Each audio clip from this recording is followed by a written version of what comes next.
I met him through our regional service committee, and I wish I could say a lot of neat things about him, but I really don't know him that good. And I'm looking forward to hearing him as much as you. And we have somebody here that he knows from home just to keep him honest. Won't everybody help me welcome Indy Jack?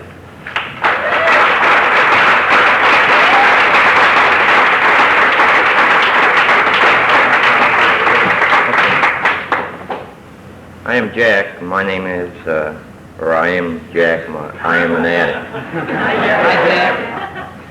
Jack. I guess I'm kind of nervous. What I say here is my own experience.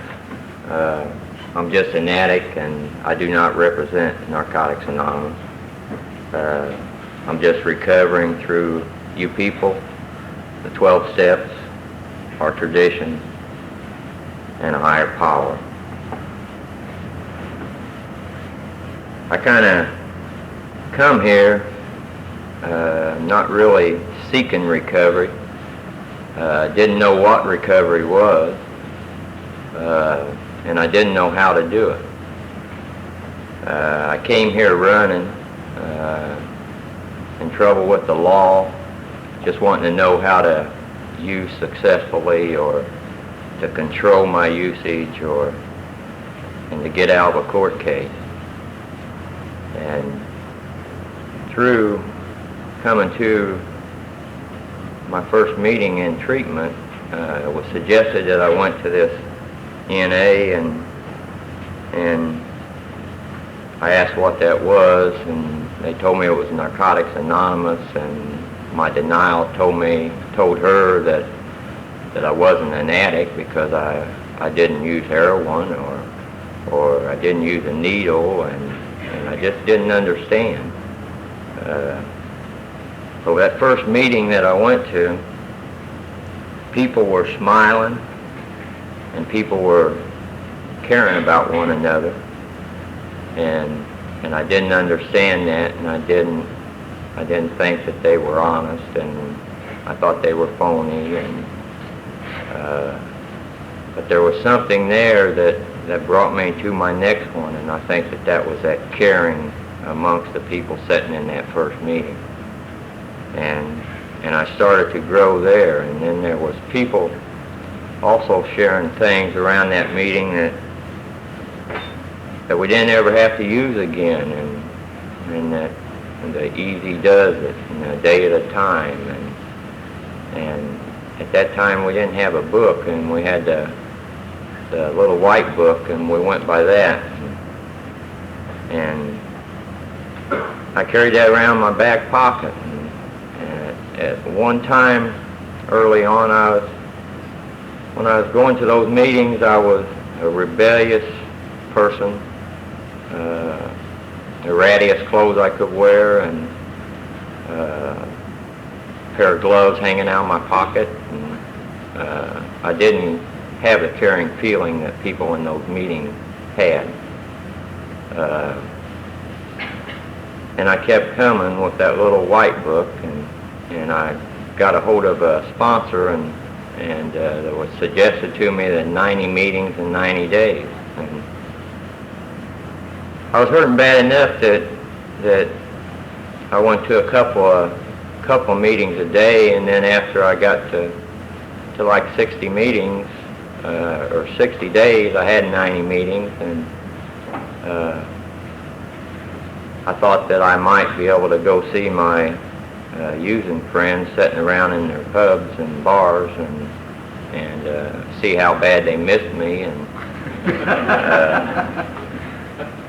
show them my achievement of a few tokens, and I didn't have anything else in my pockets for them, and I wasn't important to them, and the people had told me that I had to let go of these old acquaintances, but just the addict in me, I didn't want to let go of these people I knew and had used with, and I hadn't accepted you people yet. But I was staying clean, and I was going to meetings, and it took about 5 times of white knuckling it, going to bar or a place that I shouldn't be, after a meeting to surrender and to pray to some kind of power greater than myself at that time to keep me out of those places. And that worked. And that got me in a little touch, a little more faith that this power greater than me did work. So I went several months without having to visit some of my old places, and I came around that my hometown had a function, and I met a lot of these people in this room, and they all come to that function in unity because we were in need of a hotline, and that's the first experience with greater NA that I've ever had, and everyone was hugging one another, and as Tuffy had said, hi family, and I heard that a lot there that weekend, and that caring just started to creep in on me, and I don't know how that happened. I feel it was through seeing it with my own eyes and seeing the smiling faces and people caring about one another, and that this power greater than myself was keeping me coming around you people and keeping me doing the next right thing that give me the choice that I wanted what you people had.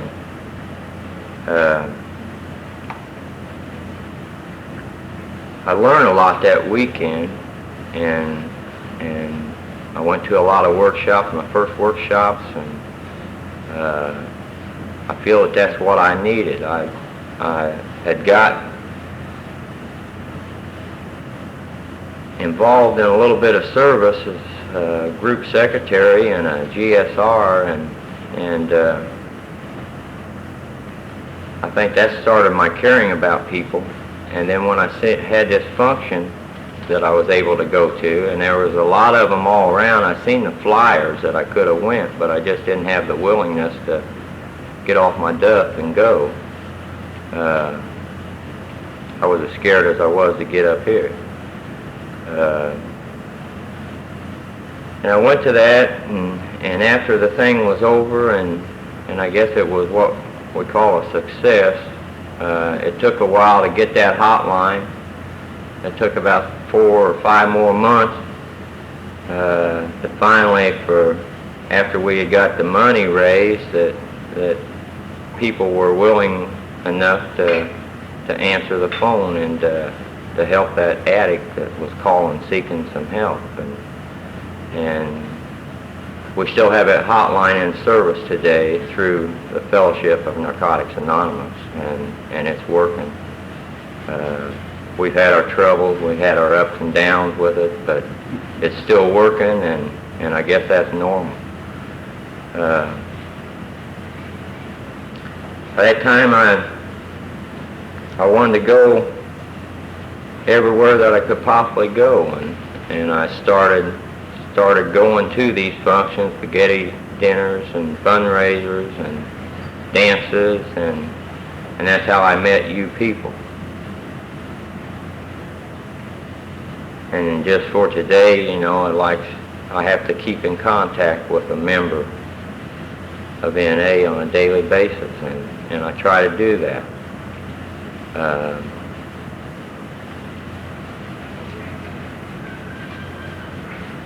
This is my first World Convention, and it's just through, I guess it's through greed, parts of my character defects that I don't like to let go of that money and travel down to see you people, and you know, I can make excuses that it's too far away and I can't have anybody else to help me out, and I don't know how many of us that have came here and just been able to come here, and people have helped out, and you can share our rooms with you or share my room with you, or all I need to do is have the willingness to come. I know one fellow that stopped in Indianapolis. I don't know how he got to Indianapolis, but he got up here to Chicago, and he was headed this way at the beginning of the week, and he found some people that were going, and we got him up here, and I think that he's enjoying and experiences this miracle that we all that are here are able to share this weekend.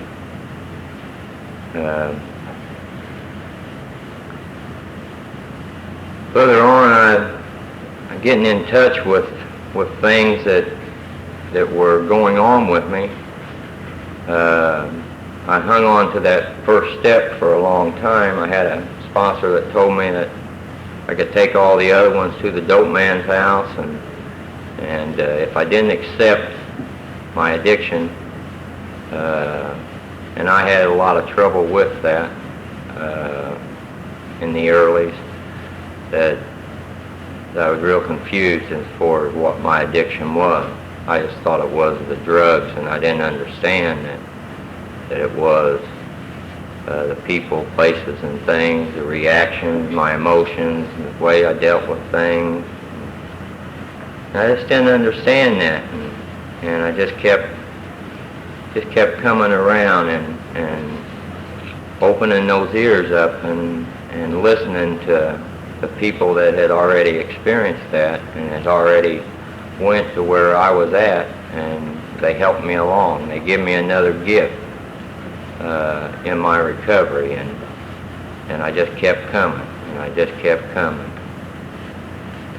I kept getting a little more involved and tasting a little more of service work, and I had a lot of problems with others saying that well, you know, I'm working in my recovery, and I don't hide behind my service work, and I think my recovery has come through my service work through Narcotics Anonymous, helping others and helping myself at the same time.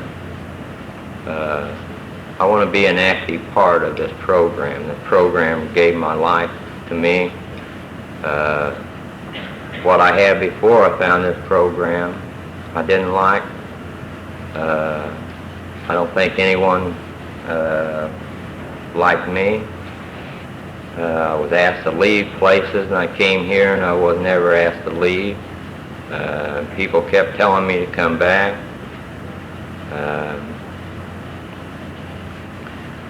They told me to give myself a break. And these are things that I didn't know. I just came to a meeting and listened to these people, and they said something like, you know, what you hear here, take it home with you, and if you can use it, and if you can't use it, throw it away. They didn't tell me what I had to do. They were just suggesting things to me. And I done that. And I still do that today.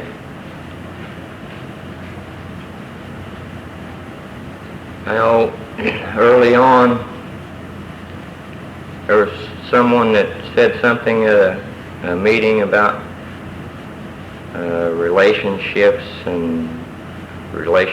with family members and loved ones and broken homes, and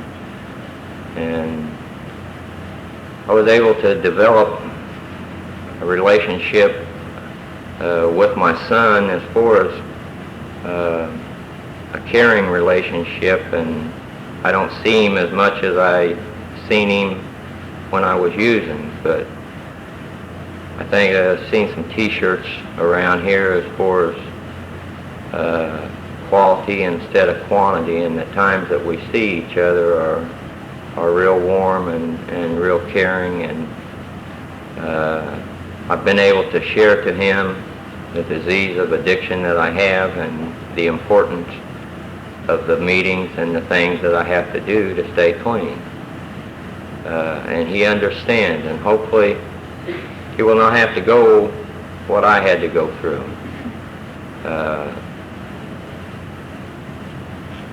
I've also in other fields of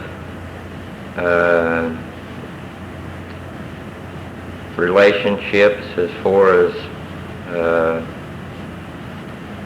I had none when I came in. They told me I couldn't have one for a year, and I can't honestly say I made that, but I can honestly say that after I didn't make that and I understood about using other things besides drugs, that I could also do this in what I wanted to call a relationship or whatever.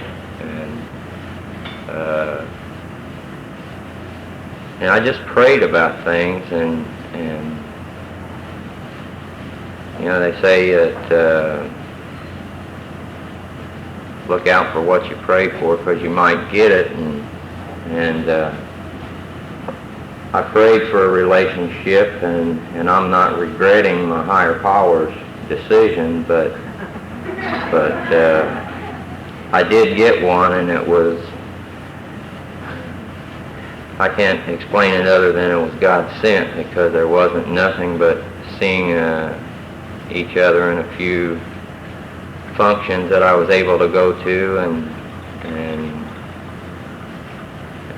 she was able to go to, and I've never had a relationship that ever lasted, because that little thing that keyed me off onto relationships about using, I never did care about anyone in my using days that I'd want to share things with,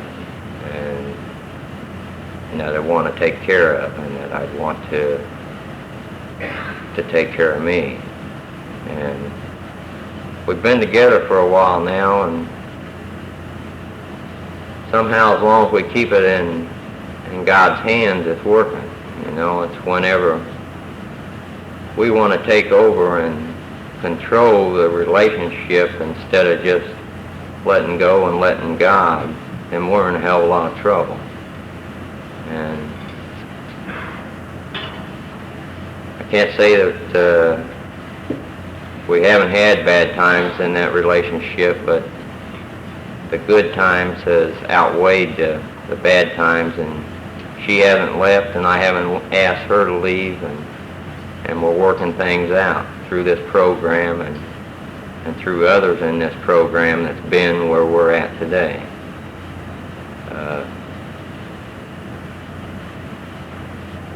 And then there came a time that I don't understand this, and this is a new experience for me.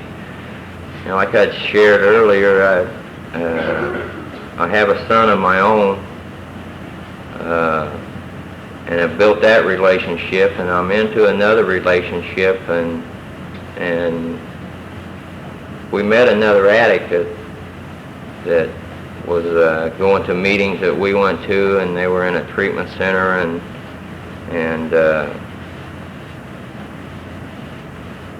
she was bound for girls' school, and broken home, and we offered to give our home to her to stay at, and we couldn't guarantee anything. The two of us are not married or anything, but we couldn't guarantee that we could keep her clean. We couldn't guarantee that she would change. We couldn't guarantee anything in her recovery. That was all up to her, and we were willing to take her to meetings and give her a home, and I don't know how the higher power worked through the prosecutor and the judges and probation officers and all on that, but somehow they let this girl move in with us, and she'd been there for about 3 months, and it's been a real growing experience, and it's been bad and it's been good, and we just enrolled her in school the other day, and some people in this fellowship that have heard that, and and that care about me as I care about them, have sent me something in the mail as far as a little pamphlet on like teenagers and things like that, so I can best understand, because just like my addiction, I don't have all the answers, and I need the help from each and every one of you to be able to understand these things, and where that love and where that caring and where that, well, if she needs something, I might have to put out some money, and I don't want to do that. Where all that changed, I don't know. But to care about someone and to help someone out has come through this program and through a far greater than myself. Things have changed all the way down in my life. Things that I didn't think was ever possible because I didn't do it at an early age. Instead, I done drugs and raised hell and got in trouble. I was able to get me a home through this program. For some reason, I wasn't spending money on lawyers and judges and things like that, and I was able to get me a home, and taking care of it is something else. But so I've got that to learn too. But I'm not giving up. You know, I heard, I believe last night, the guy said that they're just not going to give up, and I'm not giving up, and I'm going through some major changes that I know if I was using, I would give up, and I would escape, and I would throw everything away. But I'm in there, hanging in there, and I know that I've got a power greater than myself, that all I have to do is call upon, and He's with me, and He'll walk with me through those troubled times and pick me up when I fall down. And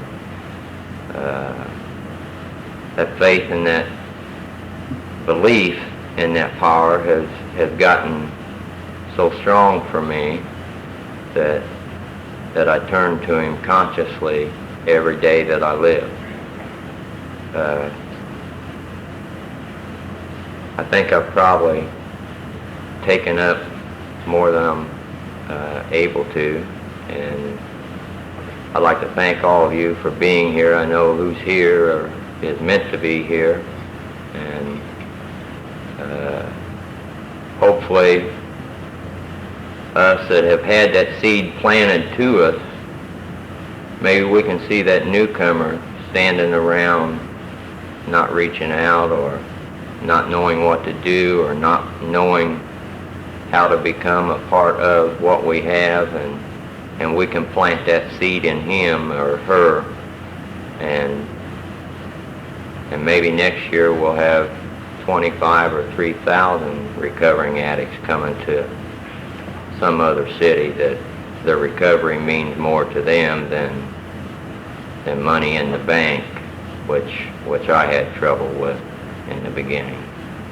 I'd like to thank you, and I love you all.